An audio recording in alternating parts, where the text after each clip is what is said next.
All right, let's get this show on the road. Welcome to the Fletcher Faces of Community.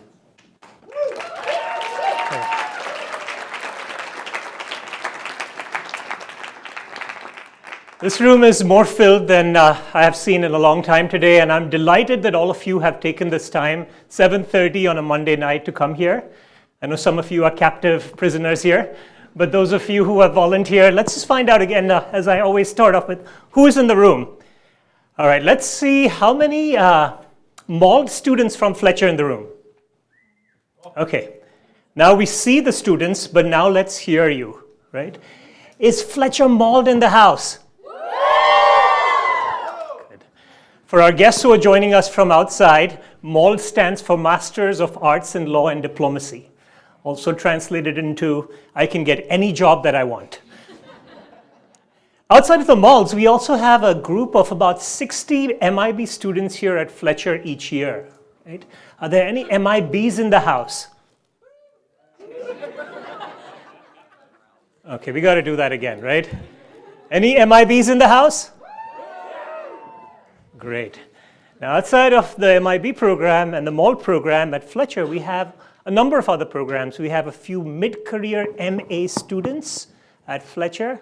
Are they here? Yeah! In proportion, outstanding. Right? Great. Okay, so the MA students are here. What about those long-time PhD students?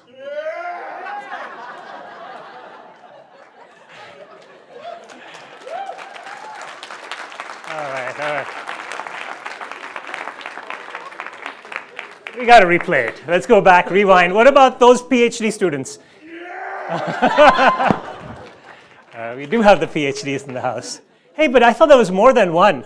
The other one's speaking. Yes? Other PhDs in the house? Oh, you're protecting your voice? I'm protecting my voice here. We'll give him that.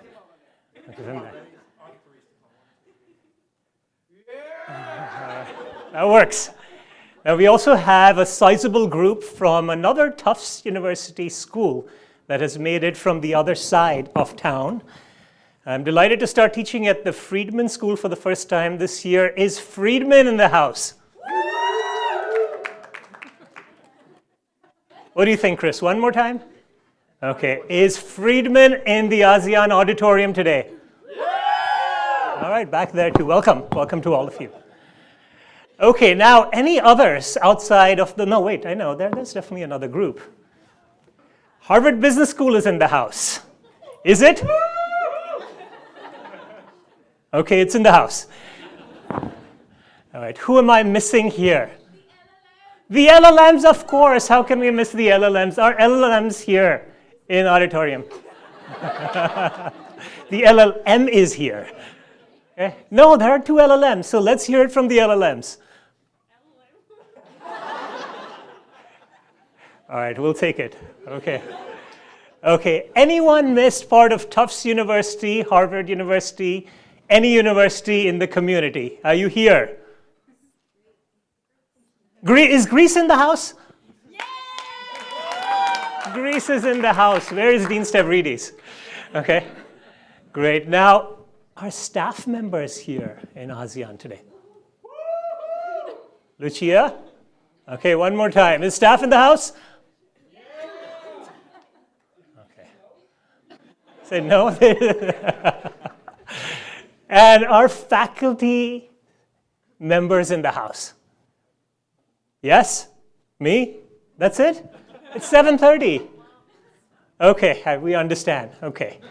Now, are university presidents in the house? Yeah! All right.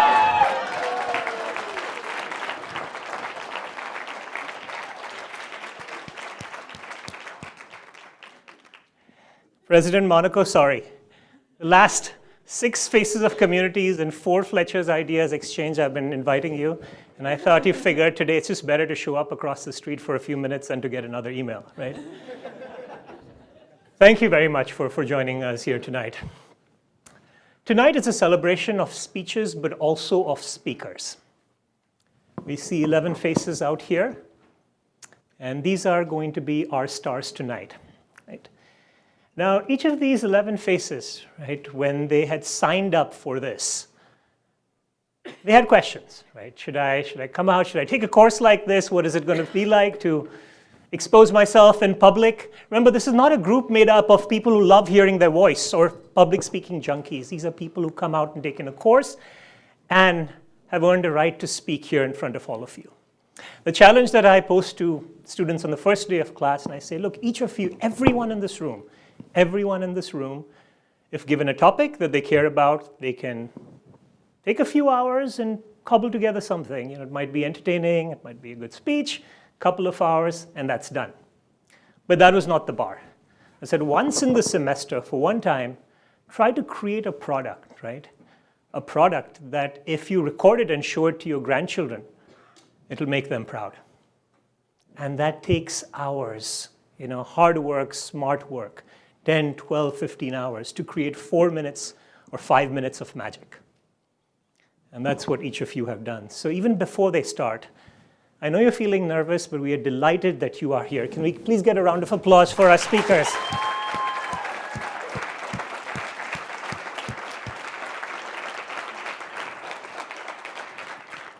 Thank you for making it here today. In this group are 5 different countries and representatives of different programs. I recognize that we don't have as much gender diversity this time. There's only 3 women, and I was thinking about that, but if you take a look at our last Faces of Community, it was the opposite. And if you take a look at the 6 Faces of Community groups that we've had a good mix of men, women, US citizens, and international students, and perspectives, okay? So these are some faces from prior events, faces of our community. Students have delivered these speeches in class and then have recreated them in ASEAN auditorium. Now, besides Faces of Community, we also have another public speaking forum here that's going to take place next semester called Fletcher Ideas Exchange. In this, we put together students, guests, faculty, and alums, right, around a theme. This year, we are finalizing a theme of one or both around migration as well as climate change. So that's going to come up next semester. And in this forum, you get to hear from guests or our alums, also our own faculty members. And then as students, you can speak right alongside with them. And as you're here in grad school, I feel things have changed from the time President Monaco and even I went to college, right? We went to university to find resources where we can read, right? We can get knowledge. Today, knowledge is on our fingertips, right? But what we need to create is experiences in grad school, where you have real eyes on you and you push yourself in public speaking, right? Think about these forums to come out here on stage, right? Public speaking is the #1 fear, right? It is the #1 fear across cultures, across groups of people, more than the fear of death itself, right, for some people. I'm going to crack that Seinfeld joke again. As he said, it's better to be, for some people, in the casket than giving the eulogy, right? So, right, is this something that you can think about in forums while you are at grad school? The king or the executive speech today, right? The philosophy that we're going to try and have going ahead is that, look, a lot of times you want to get this done well, right? People are looking at you, want to get this done well, but can we move from I need to get this done well to I need to enjoy this process? Because if you're not having fun, you're probably not doing it right still. That's a challenge for all of our speakers today and for you. This is not just for students, for executives, diplomats, right, from across the world. So let's go, right? This is our lineup. This is our all-star lineup today from a number of different courses. So here we have a couple of, actually we have one student, Ian Wallace, at the back here from spring 2016, the morning class. This is spring 2016, the evening class. And can you guess from this picture who our speaker is today? What's your best guess, Aditi? You don't know. Who do you think is the speaker today from all of these? The guy with his hand up. Okay, that's Stefan, right? Then we go on to fall 2016. Who do you think are the speakers today? All right, Ziyad with his hand up here. Utaro almost falling over. And who is our third speaker today? Lawrence at the back here. Okay. So fall 2016 modules. We have Stacy over here and Alex Helsinger. Right? And then from spring 2017, everyone's really enthusiastic here, but we have 3 members, Cindy Garcia, Nelson Tamayo, and Andy Hofleitner. And Moretta Morowitz, joining us from Tufts College, right? So those are the groups. The speech themes today, all 4 areas covered. Problem solution, core values, speech to teach, and reframing. A lot of speeches around core values. Okay. The students are asked to give 4-minute speeches around these themes. And if you were to ask what makes a strong speaker, their list will be long. We ask them to think about 3 things: logos, ethos, and pathos. Logical connect, credibility, and an emotional connect. Basically, the string pulling them to the audience, then to their slides. And then we'd ask them to think about sound bites. In the speech, is there a self-contained statement or a few statements that will stand out for the group, right? That will capture the essence of what you had been saying before. And the one last thing is, right before they start, they may make some eye connect with you, right, before they speak. They've been instructed to do so, so that might happen for a few seconds. So shall we get the show on the road?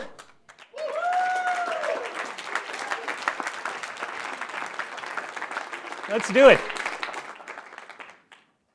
Faces of our community. Our first speaker today, Mr. Andy Hofleitner, grew up in the country of Austria, where most of his family, in fact, just right now only your mom and dad are here, but everyone else were strawberry farmers. Right? Came to the US in the late 90s and worked in the Navy for 7 years. In the Navy, he was in charge of a number of intelligence projects, right? 3 overseas deployments, and also led a team of over 60 sailors. Now, Andy has been the chipper, the super happy, enthusiastic class participant last spring. His speeches entertained us, and he decided to give a core value speech that not just moved us, but really made us think. A true story from his life. Let's please give it up for our first speaker today, Andy Hofleitner.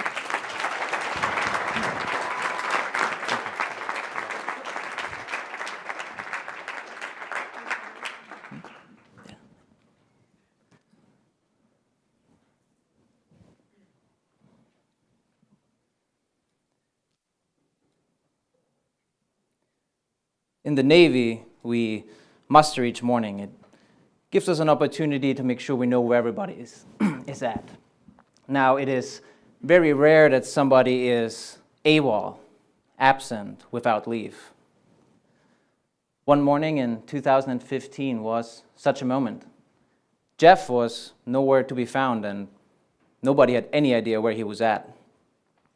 We called his phone, his friends, his family. Nothing. Go to his house, I said. See if he's there. 20 minutes later, I received a phone call. Sir, Jeff is here all right, and he reeks of booze. What now? Bring him into the office. Get him cleaned up. Let's talk to him.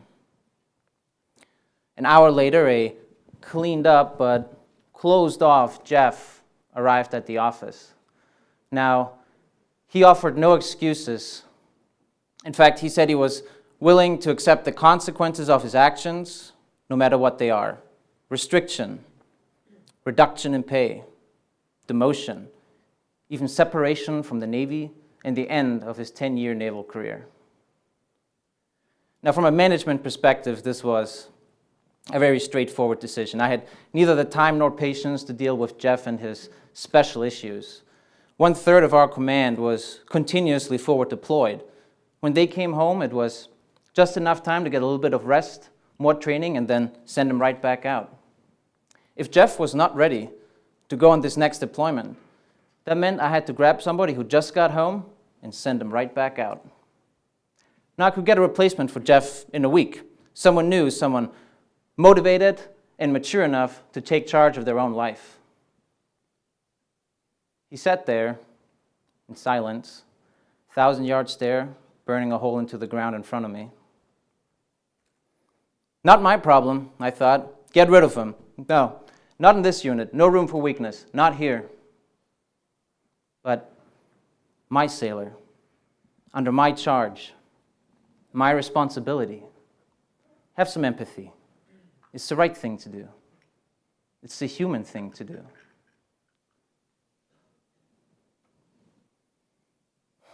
Jeff, this is not you. I'm worried about you. Now, I'm not going to make you stay at work today, but you're not leaving until you talk to somebody about what's going on. It took a minute to make that decision. Jeff saw a psychiatrist that day and completed alcohol rehab over the next 3 months. And when it was my turn to leave the Navy, on my very last day of active duty, Jeff came up to me and said, "Sir, I just wanted to thank you. Thank you for believing in me and for sending somebody over to my house that day. I was in a bad place, and I thought that week was going to be my last. I was ready to end it. Thank you for not ruining my career." Now, years later, I'm a civilian. I haven't talked to or heard from Jeff. But this March, I did call off my wedding, which was going to be in New York City over the summer. The circumstances that led me to that decision had me sitting on my couch with a bottle of pills in one hand and a bottle of rum in the other. That's when my phone lit off. From Jeff. "Sir, just checking in. Finally got that promotion. Would love to have you there."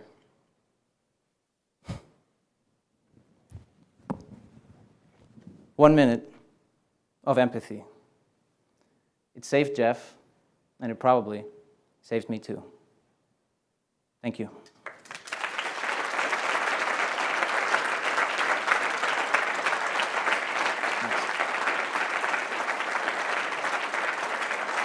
Thank you.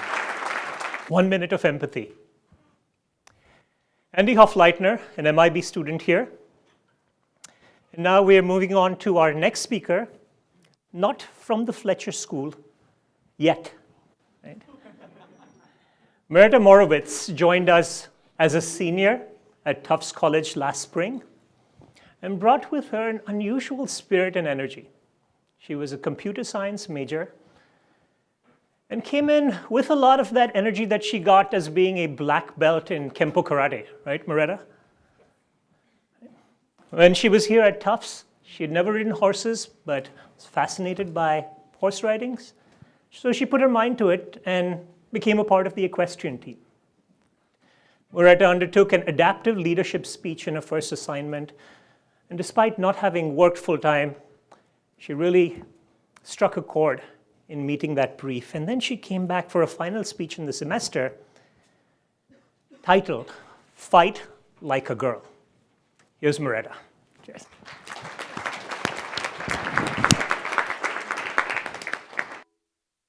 Restarting.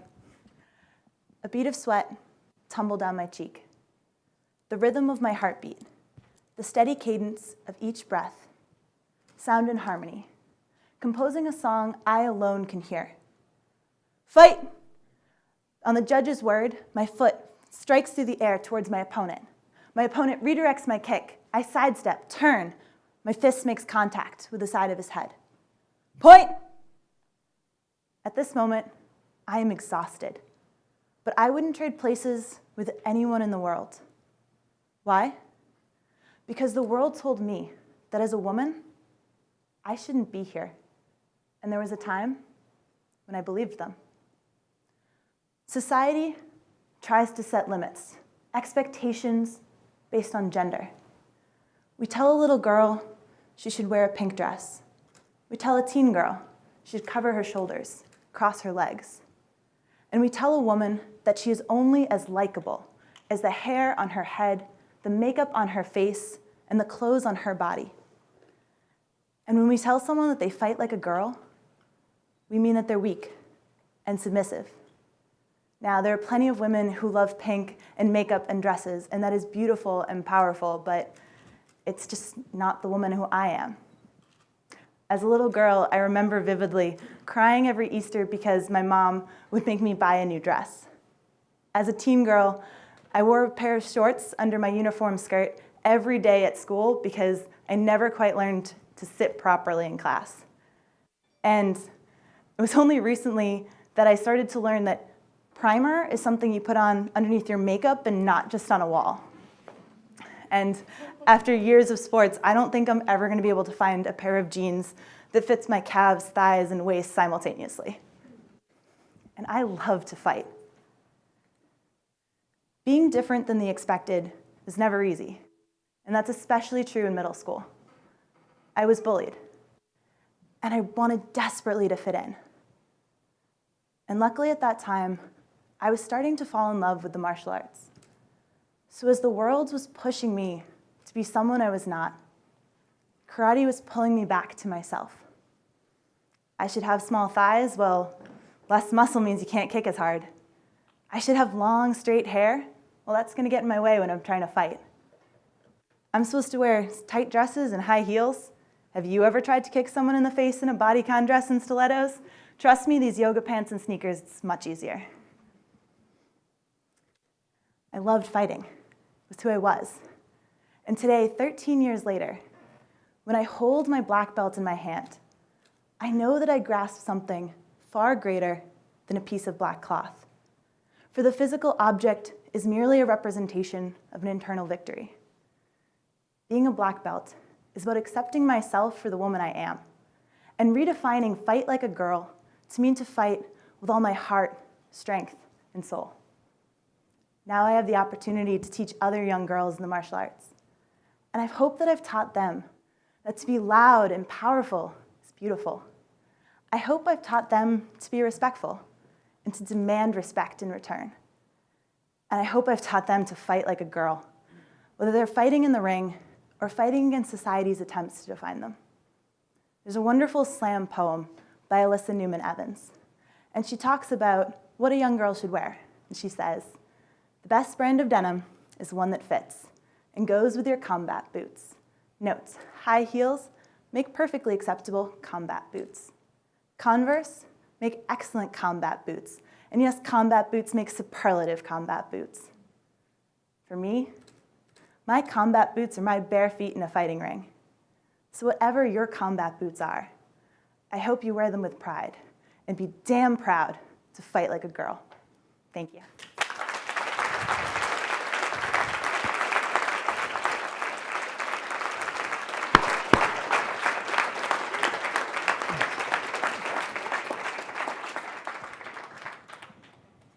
Thank you, Moretta. Now, these 5-minute pieces are meant to provoke thoughts and conversation. Typically in a TEDx format, speakers speak, and that's it. We're going to have at least 2 opportunities for you to share any thoughts, insights, one right before the break and at the end. However, if there's a speaker that has shared something you really would like to comment or say something, raise your hand, right? We may have an opportunity for you to contribute. Right after Moretta, Fight Like a Girl, we're going to change topics to how to soothe maybe a little crying girl.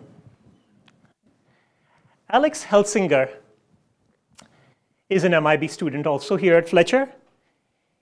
Many, many years ago, he made an interesting choice of going to school a couple of T-stops down on the red line, but then his wife made the right choice of coming here, right?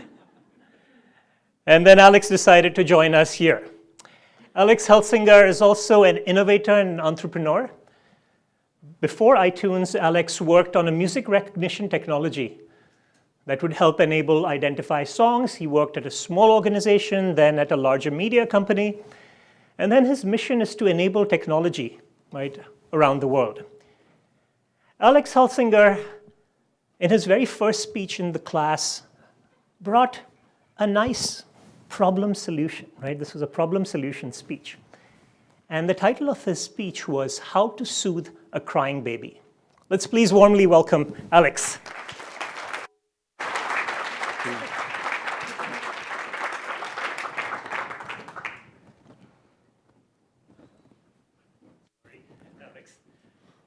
Thank you.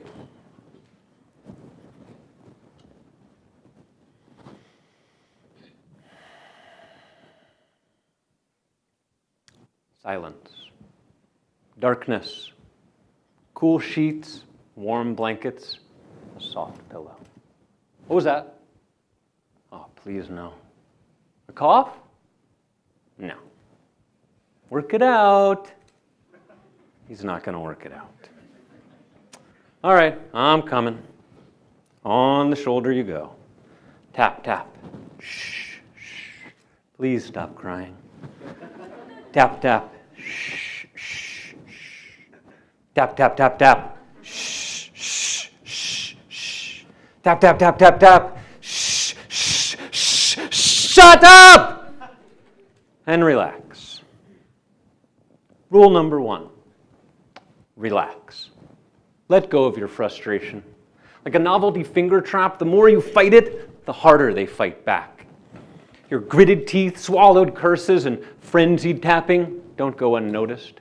They soak it up like a sponge and feed it right back with an even more frantic, ear-piercing shriek. If you want to create calm, you have to be calm. So let it go and relax. Now, look at that face drooling on your shoulder. It's your baby, and it's crying. Something's wrong, and they can't fix it. They're a baby. They can only do one thing about it. Cry.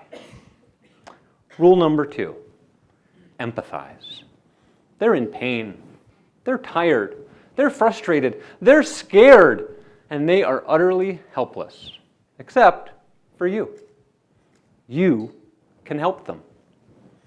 So, nestle their head into your shoulder. Calm your tapping to a relaxed, rhythmic heartbeat. Shush gently in their ear. Move the stone out of their path and ease them on their way. Tap, tap. Shh, shh. And yet, the wailing just won't stop. They're tensing their neck muscles, lifting up their head, clawing at your ears. It's 3 a.m.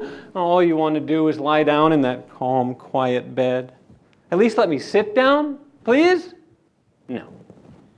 Keep going. Tap, tap.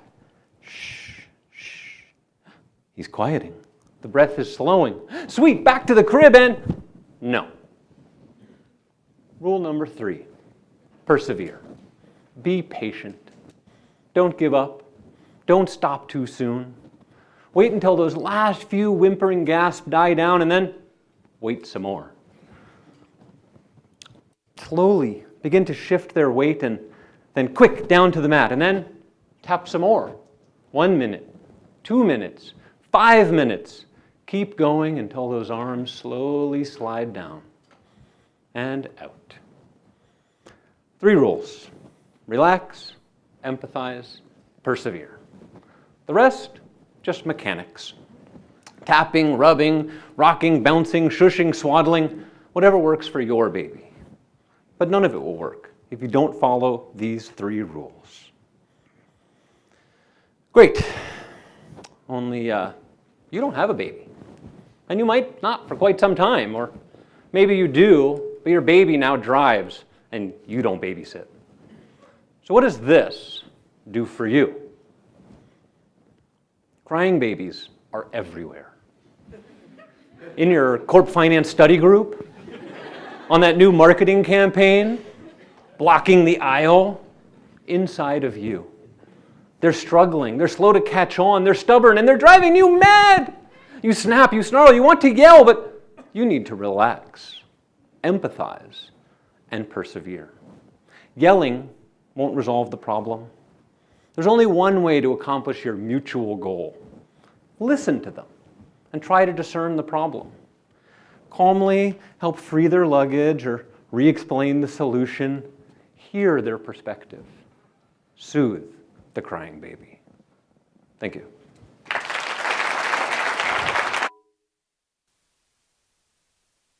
Tschauko is a third-year mall or a first-year PhD student here. Stefan was part of the spring 2016 full semester group. And prior to coming here, Stefan worked in branding for the United Nations. In fact, that's what he did in the summer too. And has always been interested in process and time management. Right now, he's only taking 5 classes and serving as a TA and also doing some continued work on his internship. So for this gentleman here, getting things done is important. That was also the topic of his first speech in class, and here he's recreating it over 2 years after. Stefan. Thank you.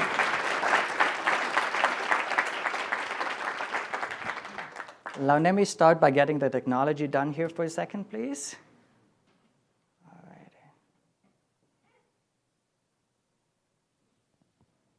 This is looking good. All right.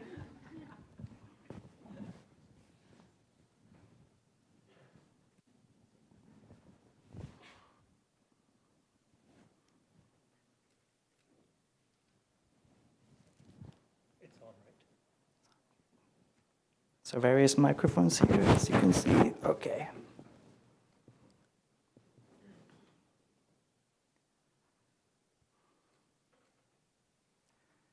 Let me begin by asking you a question. How many of you have ever had that annoying problem where you can't fall asleep at night because you keep thinking about all the stuff that you have to take care of?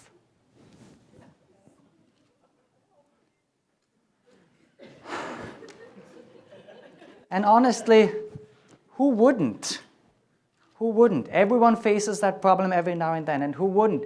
When you look at all the stuff that's around us and everything that we are required to do on a daily basis. Constantly, we are bombarded with new input from the world. Emails, text messages, social media. And we constantly need to keep track of these things. We need to choose courses, start thinking about our capstone project, and think about birthday presents for our beloved ones. Now, when there's so much around us that we need to take care of, we feel overwhelmed, we can no longer focus on the task at hand, and we are less able to enjoy those special moments in life, such as the happy hour at PJ Ryan's right after this event. I felt like this a few years ago in my professional career. Back then, when I worked in a branding and graphic design company in Vienna, I had to fill 3 roles. I was assistant to the CEO, project manager for our clients, and was in charge of the IT infrastructure and workflow management of the company's 20 employees. In short, I had as many bosses as the company had clients and employees together. I would never get all my work done. So I needed to find a solution that would help me take control of my life. And I found it. The solution I found is in a book that describes the philosophy of getting things done. And I would like to invite you to follow me on a journey through this philosophy. Getting things done suggests 5 steps of how to take control of our lives. Capture, clarify, organize, reflect, and engage. The first step is all about capturing all the stuff that's around us. Emails, birthday present ideas, invoices, things we would like to do while we're here in Boston. Everything that has our attention needs to go in one place. And we call this one place the in-basket. Once everything is captured in this in-basket, we need to decide what to do with these items. This stage is called clarify. And at this stage, we need to determine for every single item in there whether it's actionable or not actionable, and determine from there what to do with it. Now, there's a very specific process for that, and I would like to walk you through this using 3 examples that we can relate to here at Fletcher. Let's pick the first example. Let's say Camilo, one of the 2 wonderful TAs of this class, Arts of Communications this semester. He sends me an email and he suggests, Stefan, you should really take that mediation practicum which is happening next semester. Now, there's nothing I need to do right now. And given this item is not actionable, I have 3 options. In our case, I put it in a container called Someday. That is a place that's reserved for ideas I might want to come back to in the future. It can be a list on a sheet of paper, on the computer, and nowadays we have all these little devices with us, and I'm using an application called Things to help me in this process. Now, had it been an invoice, I could have put it in a container of references. And finally, trashing is obviously also an option. Let's pick another example, one that is actionable. Let's say I receive an email from Haley from the registrar's office, and she reminds me that I should really submit that transcript that I was supposed to send to her for the entire semester. Now, I can't really ignore that any longer. There's something I need to do. And now I need to think about this. If there's something to do, how much time will this action require from me? And because this is really simple, it takes me 2 minutes, I do it right away. Third example. Let's say I receive an email from the Office of Career Services, and they point me to a scholarship opportunity. Now, everyone can relate, that's really important. So we cannot ignore this, but there's a deadline next Sunday. So what happens? This requires more than 2 minutes. All right, we're not going to do it now. We can also not delegate it to someone else. It's really something we need to take care of ourselves. So that leaves us with two options. This is a time-critical item. It needs to be done by next Sunday. So we put a note in our calendar for next Saturday to take care of this task. Non-time-critical actions, we would have put in the container called Next Actions. What we have seen is that this system allows us to capture everything around us and put it in one system. And now once we have that one system in place, we can further substructure this to make it more useful for us. For example, we could subcategory in the Next Actions container that is for things we would like to do while commuting, and we only look at that list when we're commuting. I personally have a list that is called Discover Boston in my Someday container. And on weekends, I pull it up and find inspiration of what to do. Now, can we trust this system? Yes, we can, if we check it, follow it, and use it on a regular basis. We cannot if we just put stuff there and never go back to it. So in order for us to trust the system, we make a weekly reminder where we review all those items in our system. Finally, once we have captured everything in this system that we can trust, we can just pick an action from the system and do it. Then we can engage in getting things done. Getting things done is all about stopping thinking of the things we need to do and starting thinking about the things that really matter to us. Getting things done helped me take control of my life, and I hope it can do the same for you, so you can fall asleep peacefully tonight. So those of you wondering what this is and why we're juggling it, this is not a mic that projects your voice. For that, we have another one. But this is one that allows us to record your voice clearly in the class recording. So every minute of every class is recorded. And all these speakers and half of the group here has gone through the harrowing process of watching themselves, right, on video. But please, in terms of getting things done, please put this on your list. If there is a time where you have been video recorded, go back, and watch yourself. It's the best way to improve. Now, getting things done was a speech to teach. We come back to another speech around a core value, right, that Stacy Chong shared with us. Stacy was an unusual class participant, but incredibly welcome in our group, right? Stacy was a mid-career MPP student, came up one day and said, I want to be part of this intervention. Stacy had been educated in New York at the Parsons School of Design, had a background in design and merchandising. And it was a mission to create opportunities for artisans around the world, right, through design where they would be able to create sustainable businesses.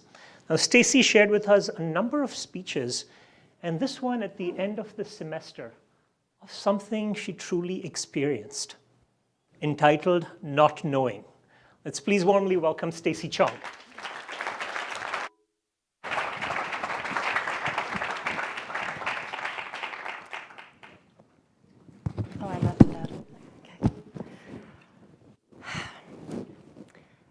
I once met a gifted Shama many years ago in India.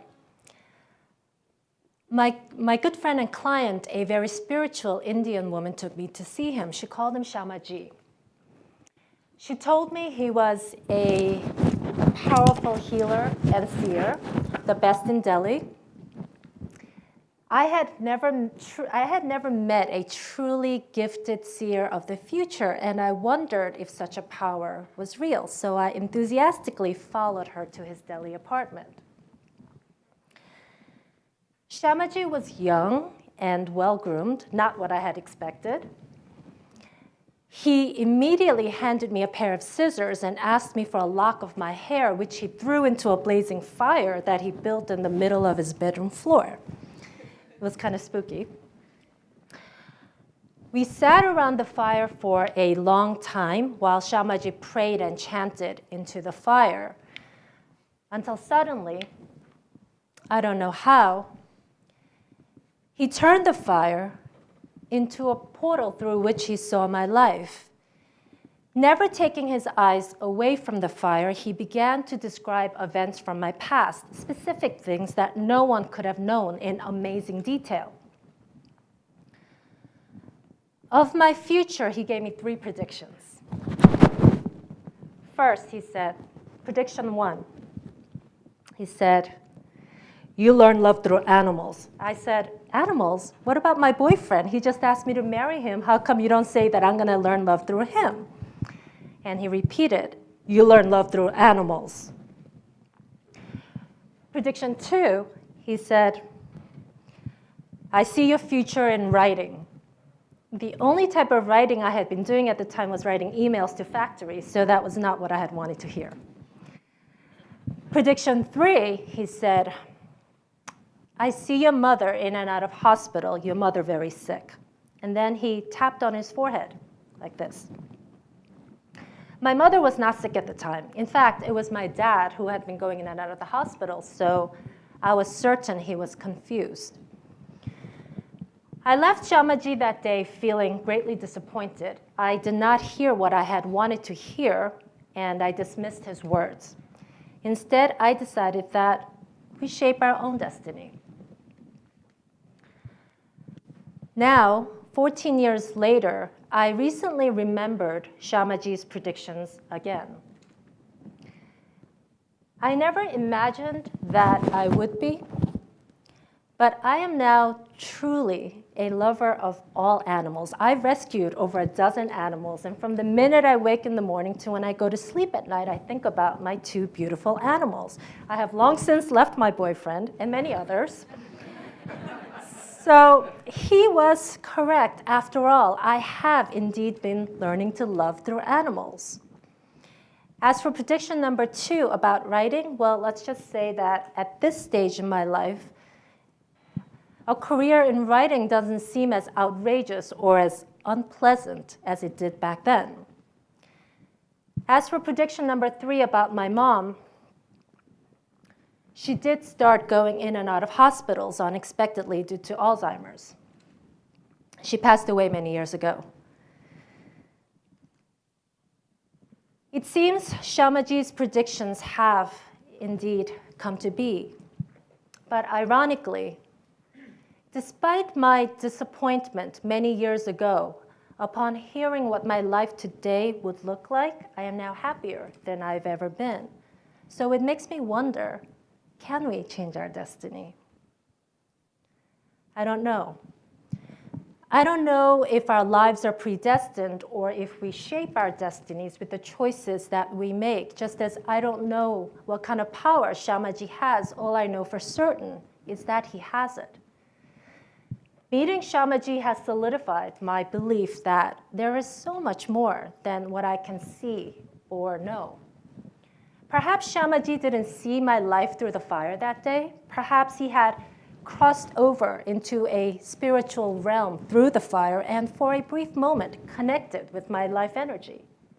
I don't know, but it's possible. Though I don't know many things, this one thing I do believe. When I transcend from this human experience. I will be one with all people and animals, including my mom, who I miss very much, and my dad, who passed away a few weeks ago. Thank you.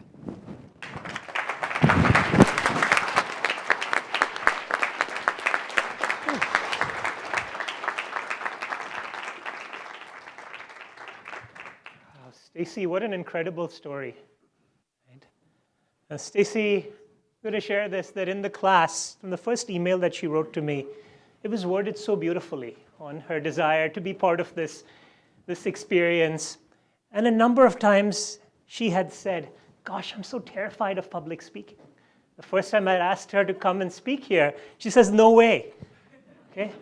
But 3 days later, I got another email saying, I'm going to have to do this in front of my workmates. And you know what? Let's just do this. Stacy, you just gave an incredible speech in front of 200 people without notes. And an incredible story. Thank you. Next up, right before our halfway point, is Nelson Tamayo, participant last spring, a proud Boston native with a killer Boston accent too when he wants to put it on, right? Nelson is a public diplomacy junkie. He loves public diplomacy, has worked in a number of fields in the area, including a very exciting internship in the past summer. Loves capoeira, loves reading and writing, and quoted Shakespeare on his first introduction to our class. King Lear, actually, right? King Lear. Now, Nelson started off the semester in his first speech entitled 640 Gasps on a very serious topic, but one he cared deeply about. He wondered if he should share it in this forum. And the brief was a reframing speech. So in a reframing speech, you take a frame of an issue. You may think about television as an idiot box. And you can reframe it as a window to the world. Right?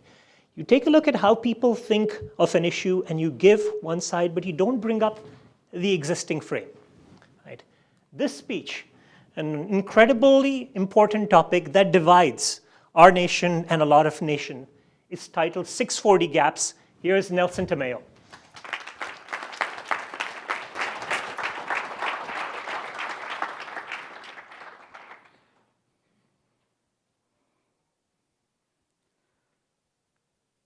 $640. 640. That is the number of gasps that escaped from the mouth of James Rudolph Wood as he lay wearing nothing more than an orange jumpsuit and bound at the arms, chest, waist, and legs for over an hour and a half in the windowless execution chamber at the state penitentiary in Florence, Arizona. The deadly cocktail of midazolam and hydromorphone dripping down the IV into his 15-time needle-pricked arm. At the time of his death, Mr. Wood had served 25 years in prison. But on July 23, 2014, the day of his state-sanctioned murder, he experienced what the medical examiner deemed an excruciatingly painful lethal injection. Now, the idea of state-sanctioned murder has fascinated me from a young age. Having grown up here in Massachusetts, I rightfully learned about the critical role this state has played in the development of this country and how we have often led the charge in debating issues related to the fundamental role of a state in a society. And so, in 1976, after the U.S. Supreme Court affirmed the constitutionality of state-sanctioned murder, for example, Massachusetts became the first state to outlaw the practice. In learning about this issue as a child, and as I continue to follow it as a young adult, I realize that we, the American public, we tend to talk about cases like that of Mr. Woods on moral grounds. Does the punishment fit the crime? Will an eye for an eye really make the whole world blind? I contend, however, that greater matters loom over this. The crux of this issue falls squarely on what ought to be the appropriate role of the state in the society within which it exists. The federal government and those of the states were established with limited mandates. We would not tolerate a government so large that it strips us of our rights to speak and worship freely. We don't stand idly by when an all too bloated government quells the rights of union workers to bear arms. And when the overreaching stretch of government bureaucrats limit the rights of gun owners to bear arms or of loving couples to marry at City Hall, we raise our voices in protest. For too long, we have tolerated a government so large, so burdensome, so intrusive, that its courts oblige these state-sanctioned murders. Here's the debate that we ought to have. Whether a government confined by the limits of the Eighth Amendment, written to protect the common citizen from cruel and unusual punishment at the hands of the state, has grown so large as to render such a statute moot. Surely, we all see the cruelty in Mr. Wood's final 100 minutes as his internal organs teetered on the edge of failure. And given that the United States is in the minority of countries, let alone highly industrialized democracies, to practice state-sanctioned murder, we all agree that it's unusual. The fundamental question at hand is not whether Mr. Wood's punishment fit his crime. Let us ask ourselves instead, do we wish to live in a country in which our government, acting in our name, commits the greatest sin of all? And will we remain complacent with a government so strong that it can make someone gasp 640 times before taking the very thing it was established to protect? Thank you.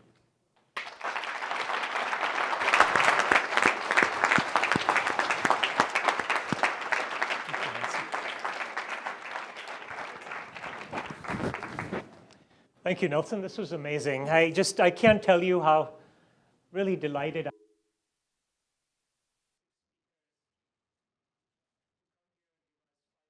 am in front of all of these eyes. Thank you, Nelson.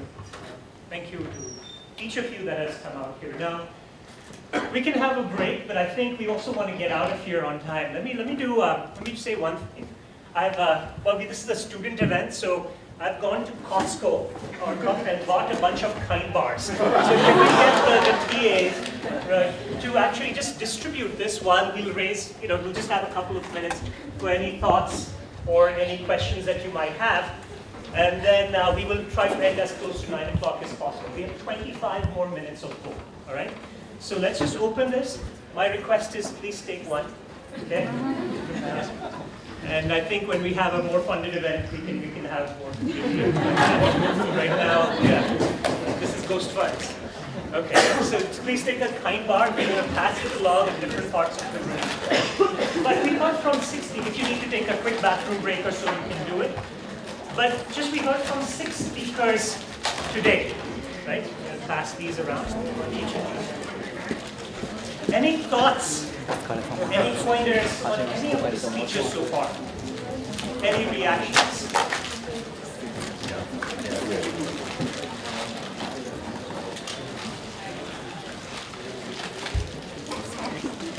Let me ask you a question. In the 5 minutes that the speakers have, you haven't... Is my mic on? No, it is. Okay. If you haven't heard the answer yet, please volunteer only. In the 5 minutes, or 300 seconds that each speaker delivers their message, how many words do you think they are sharing? What do you think is the speed of speech? We have too many people tonight, right? But Joel, what do you think it is? 3 words per second. That is absolutely correct. Second kind bar for Joel. Okay. 2.5 to 3 words a second. So in the 300 seconds that our speakers have, they have between 750 to 900 words to deliver their magic. Let me remind you of the speeches. This is the one time if you'd like to share any thoughts. Our first speaker, Andy Hofleitner, 1 minute of empathy. Halak, your thoughts? Cold calling in an auditorium. That's right.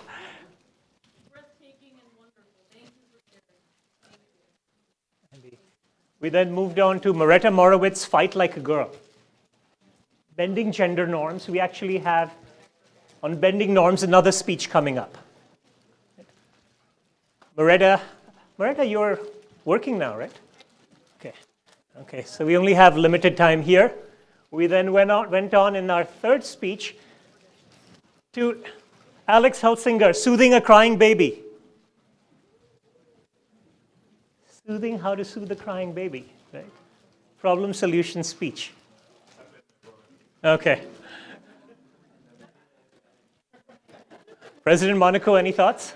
Crewing soothing crying babies all around.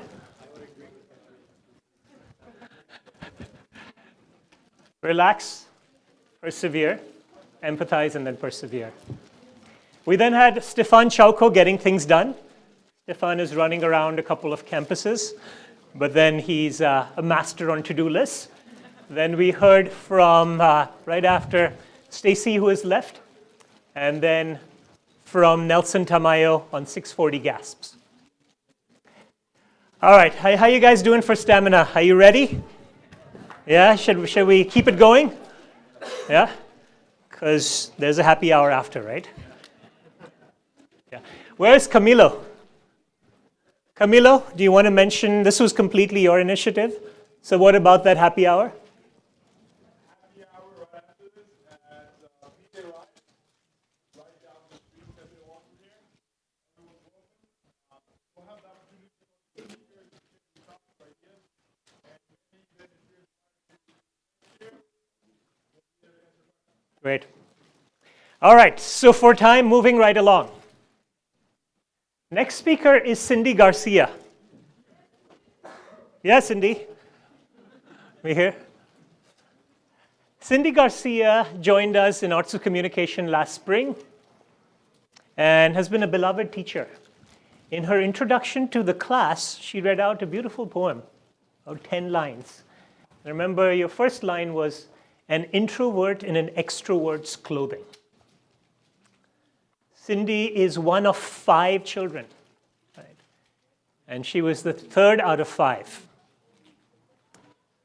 Appropriately, her speech is entitled, Being in the Middle. Let's please welcome Cindy Garcia. Have in common? Well, for one, if you take a sample size of at least 30 arguments related to whether you can borrow that piece of clothing from your sister, the outcome will always regress to the mean. And the mean outcome is no. For the first 8 years of my life, I was the youngest of 3 girls, the baby, or my grandfather's special little sweetheart girl. I played that role so well. Whining when my older sisters got to go out with their friends, or getting most of the attention from relatives at holiday parties. I was loud, selfish, and downright obstinate. That is, until I became the middle child. You see, the day my 2 younger twin sisters were born profoundly altered my path in life. I soon saw both of my parents working longer and harder for us, while now taking care of 5 girls. Every sacrifice my parents made lit a fire within me to want to help others.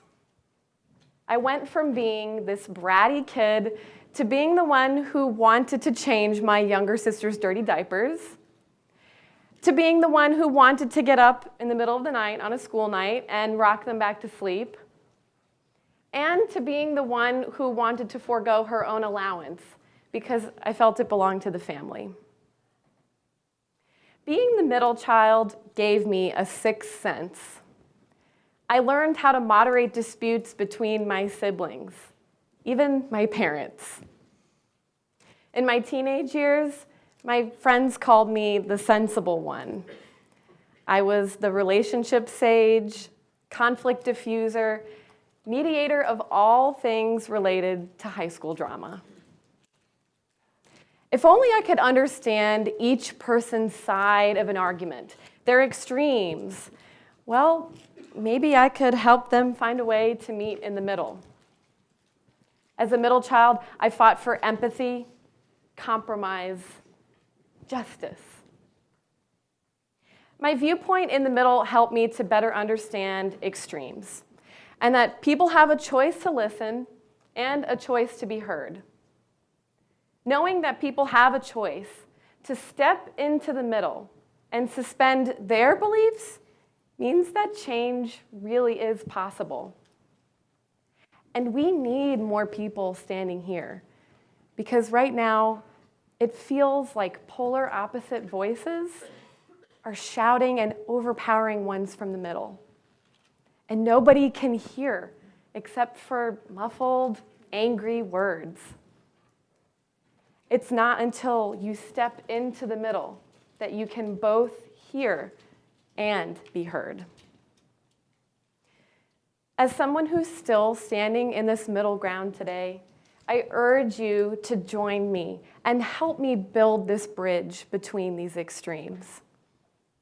And if you're already in the middle, encourage others to join. We can't build that bridge by ourselves. So the next time you just really want to try and convince somebody to change their mind, step into the middle and just listen. Don't judge, don't interrupt, just listen. Seek to understand their why. I believe in the middle, and I believe in its ability to bring people together. After all, I've been standing here since I was 8. Thank you.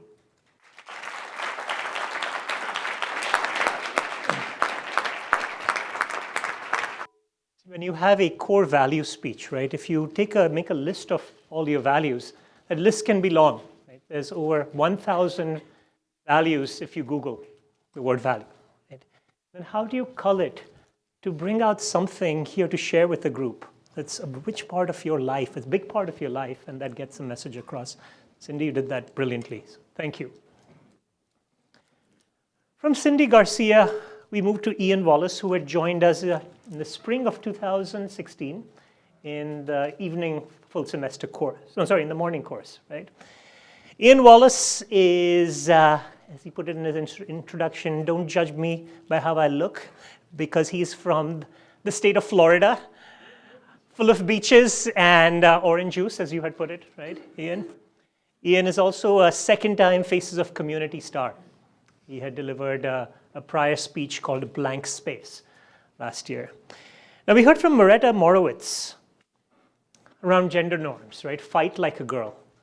This speech is entitled Boys Can Cry Too, and here's Ian Wallace. Right.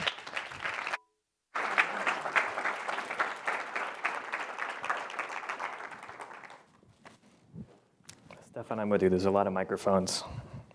Makes me a little bit more nervous. So I remember when I was in high school and my grandfather passed away.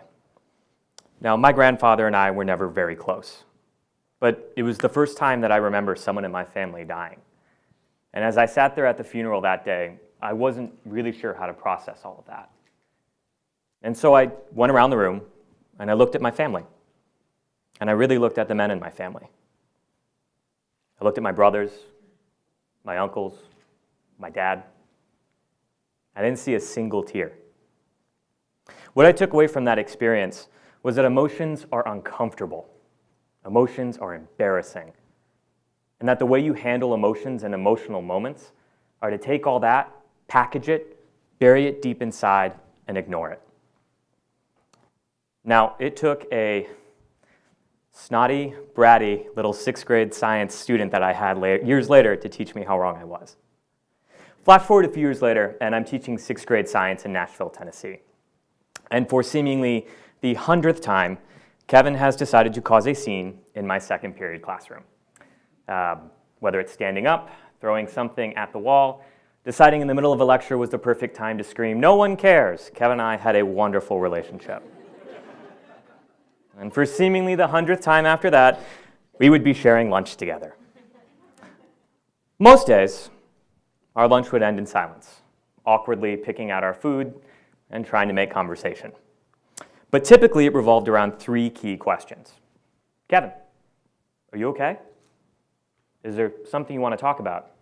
And his personal favorite, how are you feeling today? Now, if I was lucky on that 3rd question, I might get a sigh or a fine. But one day in particular, he was feeling especially annoyed. And so when I asked him that question, he took his fork, put it down, looked me dead in the eye and said, "Why do you care? You don't know how I feel. You don't know my life." And to be 100% honest, Kevin was right. We came from 2 totally separate backgrounds. I would only later find out that just during that semester alone, he had been forced to move 5 or 6 different times. He barely ever saw his mom, who was working 3 to 4 jobs just to make ends meet.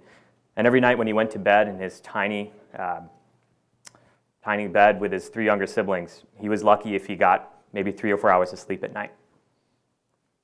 I couldn't understand the life that Kevin led. And as I tried to find ways to connect with him, to try to bridge this divide that seemed so vast, I slowly began to dig back down and try to make myself uncomfortable. Because what I could see was obvious was that Kevin was angry.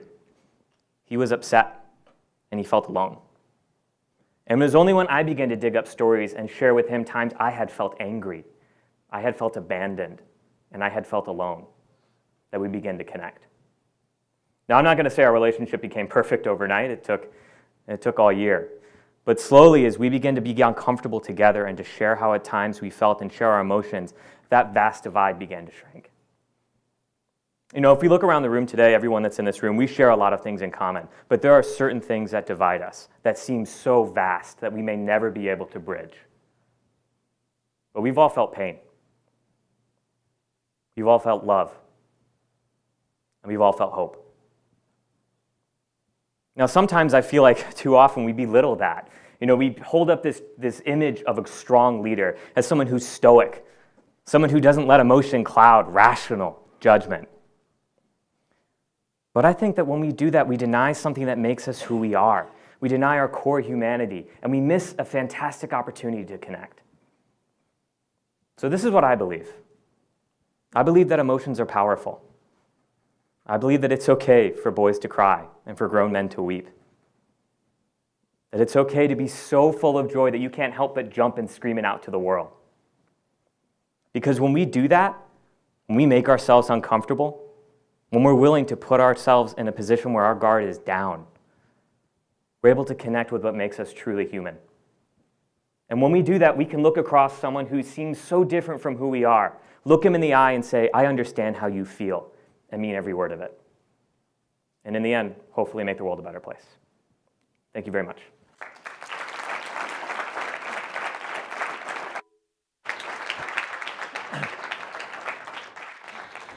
Thank you, Ian Wallace. I have to acknowledge this in front of our entire group. I think I said it in class, but a lot of times, you get just an ideal student, right? Ian was part of the course for 4 months. Everything, all assignments, all his speeches, all his effort with the team, boom, boom, boom. There was not a reason that I could find to dock him, right? And he's come back, right now to recreate a second speech. So thank you, Ian, for inspiring us once again. All right, we are down to our last 3 speakers, 15 minutes only. Okay. So can we see a bit more energy in the house? Yeah. This man symbolizes energy. All right. Where are the other Greeks in the house? Come on, other Greeks in the house. They are. Yes, they are eating kind bars. Okay. Is Friedman in the house? Okay. Is Fletcher in the house? Is the university president still in the house? Yeah. Good. So energy, right, from us to this gentleman, Zviad Adzinbaya. I met Zviad last fall when he was thinking about enrolling in the class. our only student from Georgia at that time, right? Not the state of Georgia, the country of Georgia. Now we have another wonderful student that you have pushed in our community, okay? And has been absolutely wonderful, Katsuna.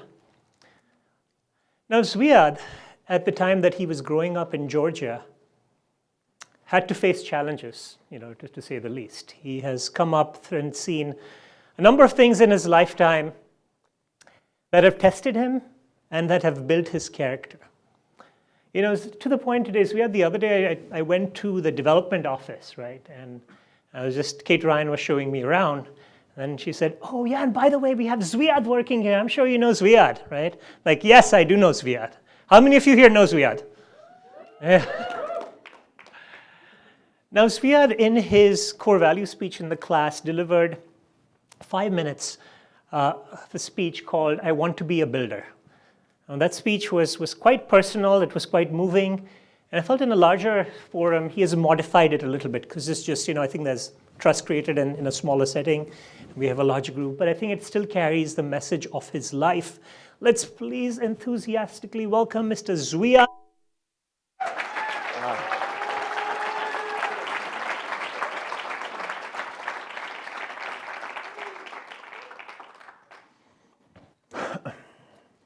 How many of you in this room are afraid to fail? Fail in Professor Glennon's exam? Fail in finding a cool job right after graduation, potentially in the White House, at NATO, and McKinsey? Believe me, there is a lot of people in this room, in this country, and in the world, who tried their best to prevent failure, to try their best not to fail, escape it. Why? Why does it matter? Why do we escape a failure? Let me give you 3 examples from my life to prove the notion of failure wrong. When I was a second-year undergrad in Tbilisi, Georgia, doing my political science, I was doing quite well. But at the time, I had never gone outside of my country. I had never seen the world beyond the political map. Not good. So one day I was admitted to a program that would allow me to go to Strasbourg and Paris and being one of the young leaders in Europe who would discuss these pressing globalized global issues among the others in the world. It's great. I loved it. I was so enthusiastic until the day I heard that the organizer of the program was cheating. He cheated the day before the departure. It was a tremendous disappointment. Okay, there's another program. But before the program, I thought there was nothing else possible beyond the program. So there's darkness starting. But there's another program 6-7 months after that enabled me to come to the United States at the UN HQ to participate in a global youth conference among the other 2,500 young leaders. That was the event that transformed the course, changed the course of my life. After the event, I go to the Bryant Park, sit down and think, was the Paris thing a failure? Was it a failure? I grew an ambition after the conference. I wanted to come to the United States again to pursue a career goal, to study for a longer term. I applied for 5-10 programs, UGrad, IRX, Fulbright, 10 programs approximately. I failed 10 times. 10 times. I applied for European programs. A lot of them, 50 for example. 49 of them said, no, you don't qualify. You don't damn qualify. You don't speak great English. How the hell can I speak great English when I taught English to myself? I was a fish vendor in a Soviet-style bazaar in Georgia's western part. I was teaching English to myself. How the hell can I speak perfect English? But it's okay. And they said, you don't qualify. Okay, I can qualify. I'm an 18 years old guy. Okay. Sit down to bridge the gap that is existing, and that doesn't enable us, because we don't qualify, that doesn't enable us to be active parts of our lives. Fortunately, we established an NGO among my friends, and we created opportunities. We didn't wait for them. We traveled in Europe. We traveled in the United States. We met with great people, youngsters and others. I'm proud of all the projects that we did for them. In the end, you sit down again and ask yourself, was it a failure? Was it a failure? Should we escape it? And thirdly, 2015, I finally challenged myself to pursue education. I didn't pursue education in the United States. To come to the United States, to apply for 5 graduate programs, top 5 schools. And I succeeded in being rejected by everybody. You know who was one of them? Our very own Fletcher School of Law and Diplomacy. Great. But that didn't disappoint me. How can you disappoint me? I know how to fail 99 times before. Okay, no problem. I retook all the tests and did all the preparation, reapplied to all of the programs, and definitely a year after that, I got admitted by 4 schools. I'm here at Fletcher today.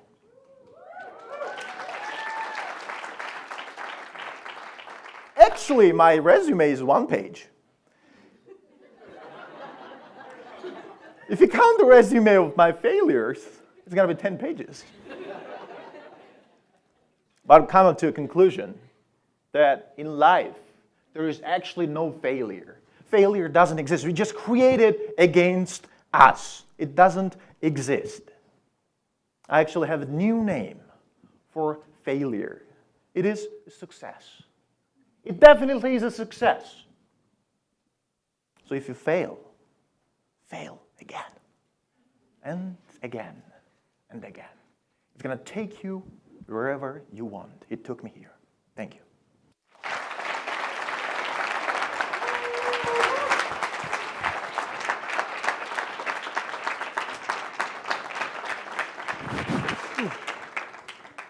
It's weird.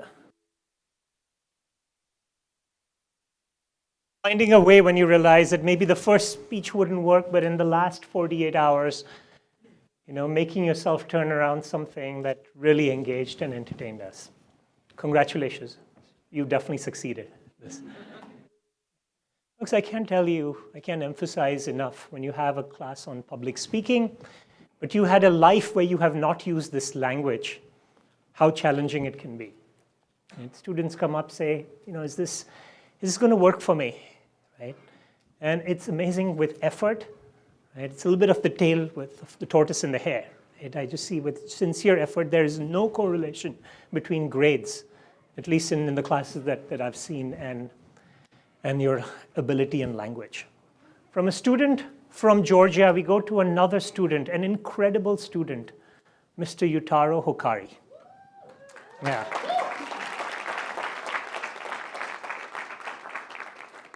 Yutaro came up also on the first day, right? And he came up to me saying, Professor, should I just, not only am I uncomfortable, but I never left Japan before coming here. Unlike many of us here, Fletcher, who've been in other countries, the first time Yutaro stepped out of Japan was to come to the United States. He embarked on that challenge, and I know you ate, slept, and drank your speech, much to your wife's chagrin, right? Where is your, hello. Welcome today. And in that span of working that hard, he earned his spot to be a Faces of Community speaker in his first semester here, gave us a speech that made us rise up from our seats, right? Yutaro's mission is to enable technology for transportation. He has worked in Japan in infrastructure at one of the largest infrastructure transportation companies, and a maglev technology, the magnetic levitation technology that allows trains to travel up to speeds of 375 miles per hour. He's very interested in deploying this technology throughout here, and he gave an incredible speech on, is the railway century over? This gentleman who said that he's so hesitant about the class, not only was a one-time Faces of Community star, but also in a much more serious value speech, he has earned this right? And Yutaro today will share with us his core value speech entitled One Rock. Let's please welcome him.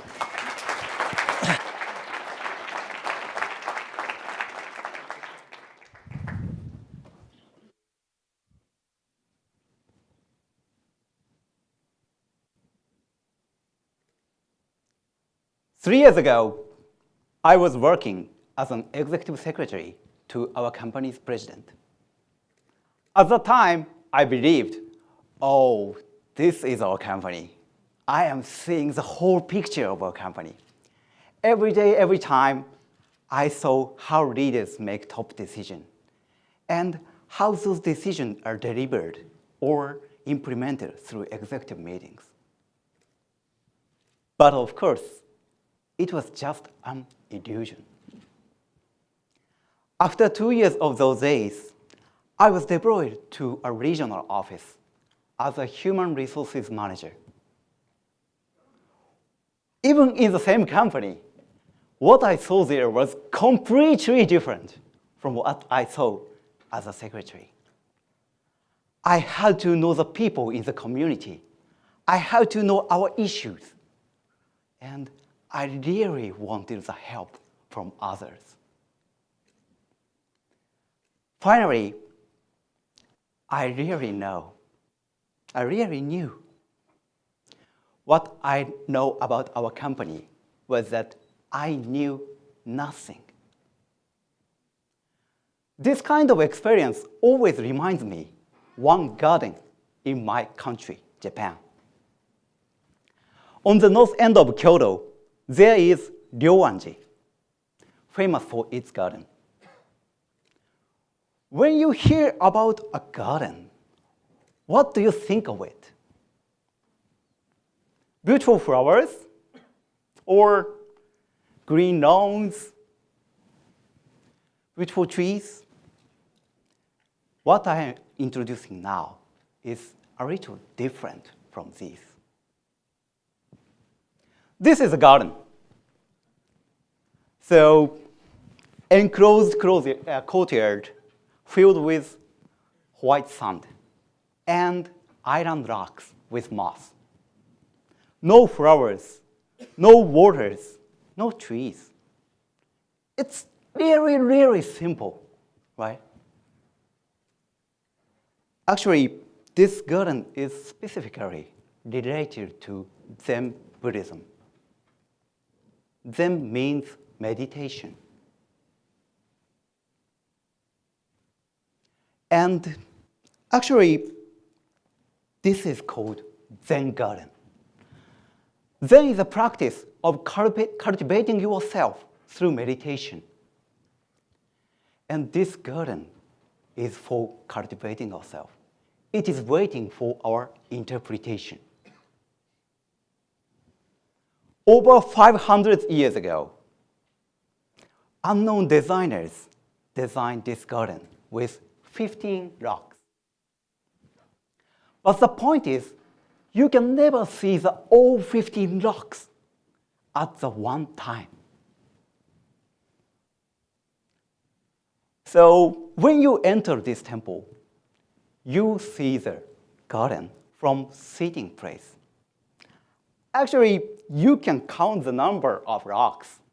So like, 1, 2, 3, 4, 5, 11, 12, 13. There's missing 2 rocks. Then you can change the seating points. Like, 1, 2, 3, 4, 5, 13, 14. We are still missing 1 rock. As you go through the garden, the view shifts. So wherever you sit in the garden, you are always missing 1 or more rocks. So this is the idea of never seeing the whole. This garden is telling us we can never see the whole picture of the world. But sometimes in our daily lives, we think like, oh, I got to know everything. I know everything about our company, like myself 3 years ago. But it's wrong, because the world is changing and shifting every time, every moment. We are always missing 1 or more things That's life. This garden is suggesting appreciation for those imperfections. One rock. This is a symbol of our imperfectness. We human beings are not perfect. But that's why we can improve ourselves. We can enjoy improving ourselves. Even though we can't see the entire world, we can try to do that. We can change ourselves. We can always seek for the missing things. So, this one rock is also a symbol of discovery. It always inspires us to find what we are missing. Thank you very much.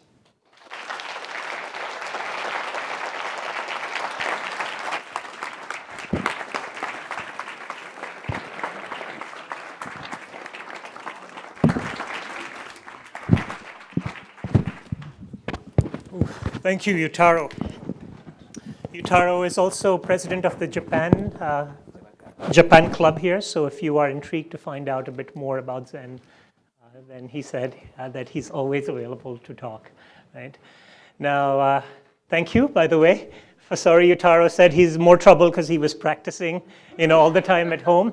But you can see this, right? This is the product. These 5 minutes is product of pure commitment and practice. Right? This gentleman in class, every time again he took up an assignment, he gave it his very best. And what was really delightful to see is every time you had a success, Yutaro, you became much more of a resource for people around you. I know you helped a lot of people do their video editing, and just, you brought a lot to the community. And would you please get up, stand up for us, please? One second. This is Yutaro's wife. Okay.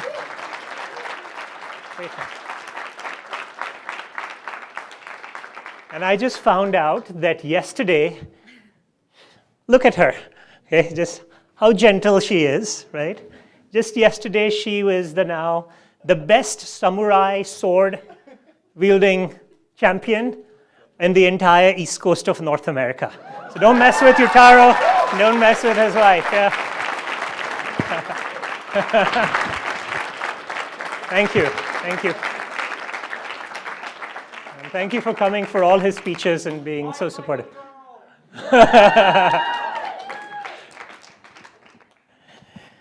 And now to our very last speaker. Okay. Yeah, it's hard, right, Lawrence, waiting for every speaker, one after the other, be the very last one to go. Lawrence Cosper, right? One of the nicest people I've ever met in my life. Let me say that publicly. Right? And the kindest people I've met was a teacher in Chicago in a public school, dedicated himself to it, came out here, has been a big part of the community, taking on personas, right? For that video, Raza, that you made, he was the enforcer, right? In that video that you had done. And again, just flawless in the class as a contributor, as a team player. Now, we might have seen each one of us here, each speaker had a certain melody to their speaking style, right? They have the words that you hear, and then it's how they deliver it. Lawrence, in the speech, when he shared it with us, we got a very unique melody, right? One that struck our heart around an issue that is very relevant today around the world. Let's bring in our enforcer and closer and the gentle giant, as I've heard, Mr. Lawrence Cosper, Difference of Philosophy.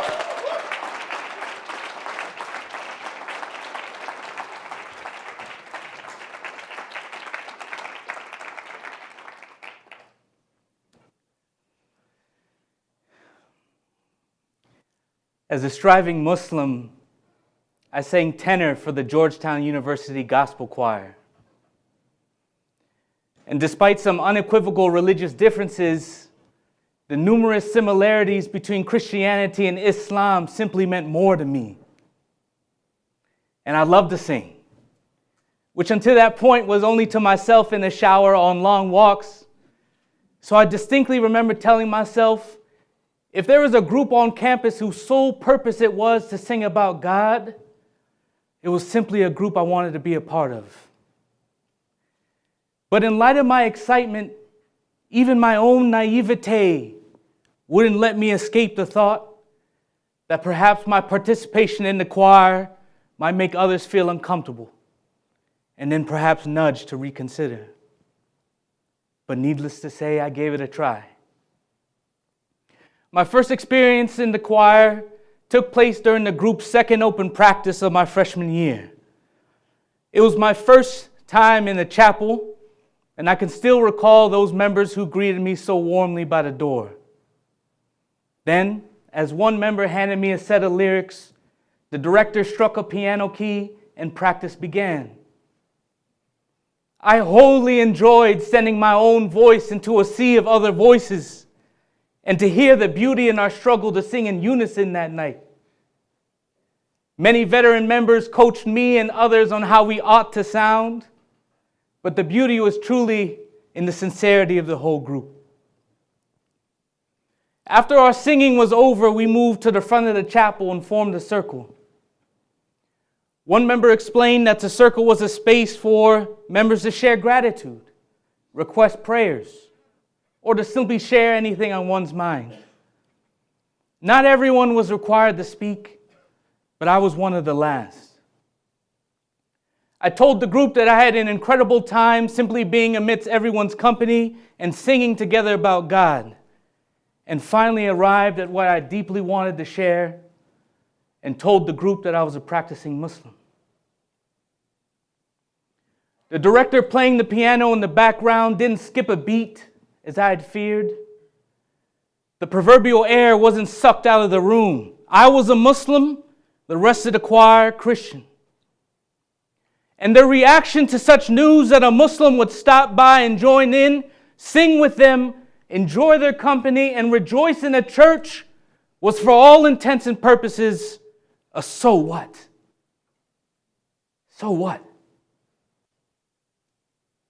This example of tolerance and inclusion and love and appreciation made me feel like I had never felt before. And everywhere I go, I take this so what I love you anyway, so long as there's respect, joy, love, and tolerance between us philosophy with me. A philosophy that was first introduced by my parents years ago by the example set forth by their own functioning interfaith marriage. It is a philosophy that reinforces my belief in the power of interfaith relations. That reinforces my belief that anyone can contribute something valuable to the common good, no matter how different in race, gender, culture, sexual orientation, or even religious belief. It is a philosophy that strengthens my intuition that among our basic human needs of food, water, and shelter, that perhaps the mere acknowledgement,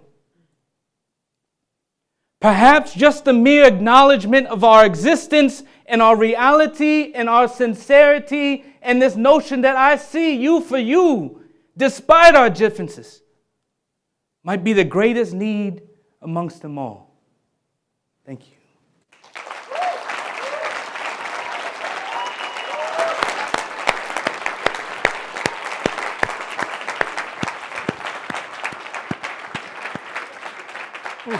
Thank you, Lawrence.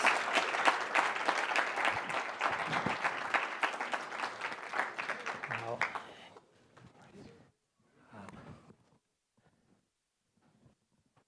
Thank you. So this is just incredible. I won't share which, but 3 out of these speeches in class the first time couldn't be completed. Right? And the thought people say, well, you kind of in this class, what do you teach? Give me the shortcuts, right? And it's not about the shortcuts. It's about putting yourself here. It's about challenging yourself, empathizing and persevering and relaxing. And that's what all of you have done. This is the 6th time all of you have come out here and delivered gold in front of an incredible group. So thank you. Just a couple of minutes, I know, just a couple of minutes. We've had 11 speeches. Any thoughts, reflections? There's a couple of mics. Molly, just we can see if we can pass it. Anyone would like to share a thought, reflection on anything we've heard? We just need the first volunteer, right? Just a couple of minutes. Yes, please, here. All right, what is your name? Ella, yeah. Hello, everyone, and I'm an international student, and I know how it's difficult for international students to speak publicly. And I just want to say a few words about Zviad, because I was here last April, and that's when I met Zviad, and I asked him, because I'm from Kazakhstan, and I felt like we were related, and I started asking him about Fletcher, and he encouraged me to apply. And I said, Zviad, but it's so expensive, and I said so many things, and he's like, don't worry, just get in here. So, Zviad, thank you so much. And when I was listening to your speech, I don't know, you inspired me so much, especially by telling us that you were coming from a rural place, achieving, and kept going and going. And I decided that I'm going to take your class. Thank you. Yeah.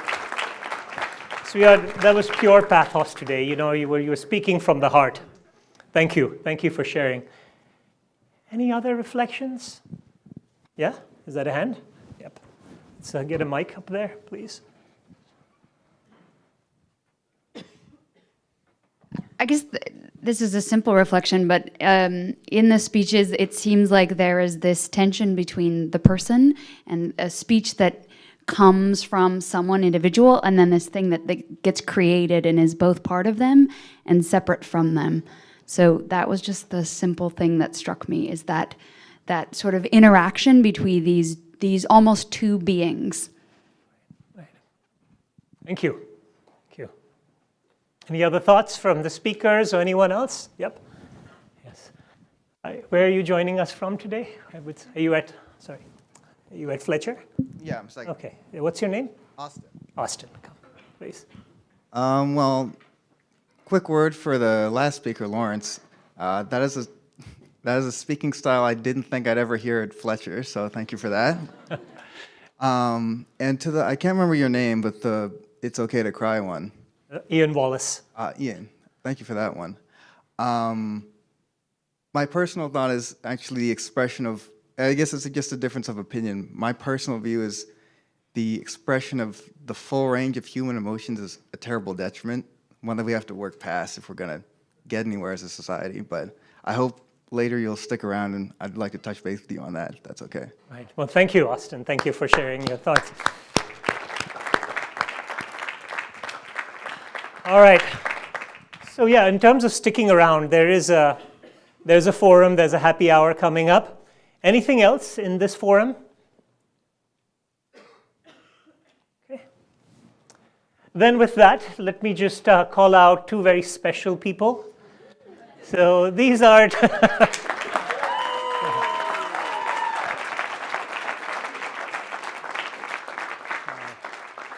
Look, our teacher's life is made incredibly, so much easier when there's people that, you know, are around him that really believe in the mission of what we're doing and are natural at working with people and leading. Camilo spoke on this forum here, moral courage, and that is literally what you are showing as we go through our day-to-day activities across 3 different courses. Molly, you shared a speech here to let your light shine. I've been lucky. I don't know why you come back for a 3rd time, but this is a slide that you had shared last year, and I'm absolutely delighted, and I want to thank you for being just incredible resources and support.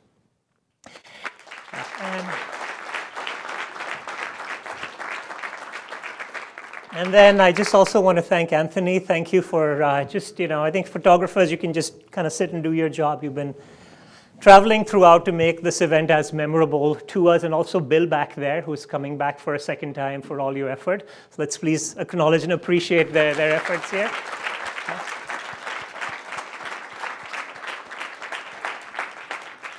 And I'll leave you, you know, if the spoken word is powerful in your own way, first be a good listener. It'll make you a better leader. Go out and do your part to change the world through the spoken word. I also asked our students to be here, not just to be inspired by speeches, which was a lot, but also to see if you can create this type of forum in your own communities. You know, a TEDx-style event, yes, it can have 30 people, or you can do it.